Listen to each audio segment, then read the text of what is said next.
Welcome to our channel. Today we how to add an authorized user on Capital One card, account sharing step by step clearly.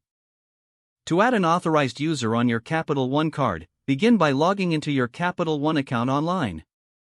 If you don't have online access, create an account using your credit card information.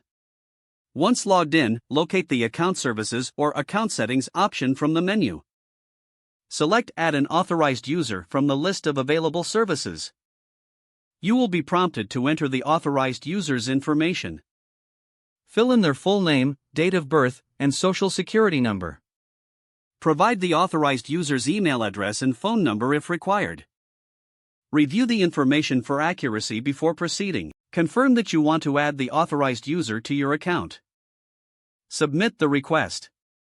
The authorized user will receive their own card linked to your account. Once approved, they can start using the card immediately. Remember that you will be responsible for all charges made by the authorized user. Keep track of spending to manage your account effectively. It's also a good idea to discuss spending limits and guidelines with the authorized user. If the page does not load, refresh the browser or try again in a private or incognito window. Make sure you are using the correct email address, then retype it carefully to avoid small typos. If your password is not accepted, use the reset option and create a new strong password you can remember. Check your spam folder for verification or security emails, then complete any requested confirmation steps. Enable two-factor authentication if available to improve account security and reduce unauthorized access risk.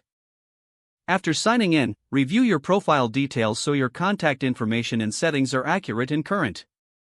If you see an error message, note it down and try again after restarting your device and internet connection. Log out when you finish, especially on shared devices, to keep your account and payment information secure. If the page does not load, refresh the browser or try again in a private or incognito window. Make sure you are using the correct email address, then retype it carefully to avoid small typos.